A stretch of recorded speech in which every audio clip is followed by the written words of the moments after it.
the Major League Baseball piece. It's something that's been all over, my goodness, all over social media. It's been all over television, all over everywhere. And this is really, I think, like the only time where people really start diving into baseball, unless you're heavily invested in your regional market. But David Ortiz gets inducted into Hall of Fame, sliding over the 75% threshold. And you know what? Good for David Ortiz. He's a really nice guy, big time postseason player.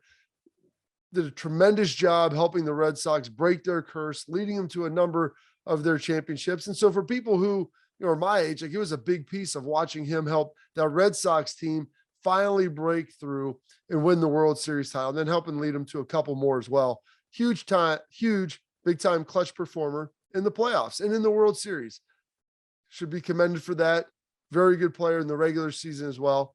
Yeah, I think he's a Hall of Famer. I don't think he's the most deserving guy in the world. I don't know if he, was a guy that you'd put it on the first ballot, but given the parlance of our times and the era he played in, he gets in first. But he's Big Papi. He's a nice guy. And so here's the thing. Being a nice guy, that shouldn't be a prerequisite for getting the Hall of Fame. There's guys 100 years ago that, bad human beings. By today's standard, they were racist. There were a lot of things that happened. They were drunks. They were womanizers, spousal abusers, all of these different things.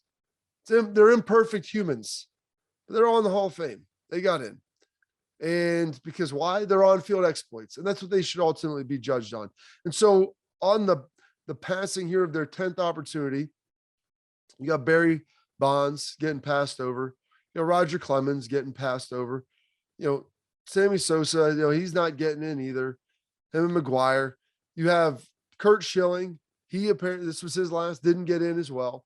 And so I want to focus on Bonds and McGuire because these guys, or Bonds and Schilling, or Bonds and Clemens at first, because those guys I think were Hall of Famers before any of the allegations of steroids. And this is the problem that bothers me about the Writers Association. And yes, they've tried to turn it over, but there's still a lot of the old guard in there. The old guard are the ones that continually voted them down because they like to memorialize baseball, the nostalgia, all these things that they think it was pure about what it was when they were growing up. They don't realize it was just as flawed then as it is now.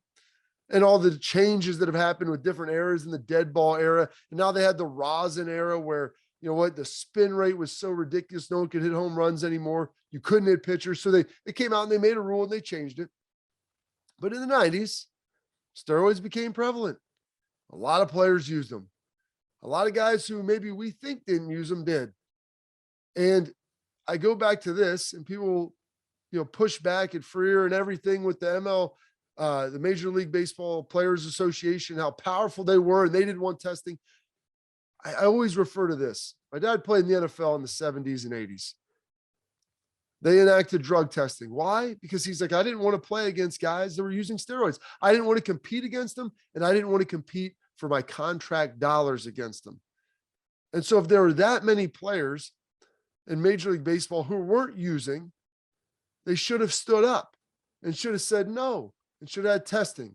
The writers should have dug in and said, hey, how is Barry Bonds gaining 25, 30, 40 pounds later in his career? How is Mark McGuire getting so big? How are all these guys, Aaron Boone, all these guys are blowing up, or Brett Boone, they're blowing up at this point in time, hitting 40 and 50 home runs. Guys are in 60s, 70s. No one's talking about it.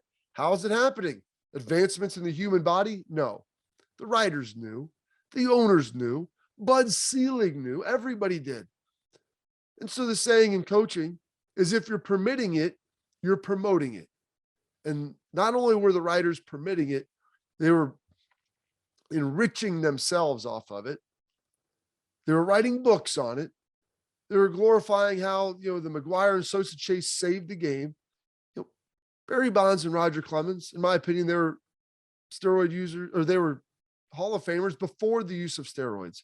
And then people will say, well, they tarnished their legacy because they decided to cheat. Well, if no one was going to step in and change the rules and make sure that you can officiate it properly, well, then you know what? Their natural response was, hey, if you can't beat them, join them. I was one of the great players before. I'm getting left in the dust. I want to make sure I can earn the most revenue I can during my playing career. I want to maximize that. I want to maximize my numbers. And so I get it. I understand why they did it. And now a lot of the older baseball writers, it's not the younger ones, guys like Jeff Passan, they get it. I think even Buster Olney gets it. These guys waited 10 years. These guys are still want to be the moral arbiters of the game and come out and act like, well, David Ortiz, who, by the way, did test positive for performance enhancing drugs. Now, all of a sudden, they come out like, whoa, well, hey, there were some false tests that could have happened, and it was before the testing period. Bond's positive test was before the testing period. Like he had other things that happened, but a lot of this stuff happened during the anonymous testing and other things like that. David Ortiz was on that. There were other guys who were linked in that who were in the Hall of Fame. And so Frank Thomas comes out. He was as vehemently against as anybody because I don't think the Big Hurt used juice. We'll never know, but I would venture to guess. I'd have to bet my life's worth on it. I would have to say that he did. And he's been vehemently against any of those guys, but he's like, we're putting other guys in now. You might as well put in Bonds, put in Clemens. These guys are deserving. They were great players. And so Major League Baseball, they not only permitted it, but then they took it and they realized it was saving the game. And so they have their whole marketing thing. Chicks dig the long ball. And so I'm not here to tell you, because the argument back on the other side is, well, listen, just because everybody else is doing it doesn't make it right. It doesn't mean you should. Yeah, that's true. But that's coming from like the parents' perspective. But if the parents are sitting there endorsing your behavior and then wondering why you're acting that way, well, you know what?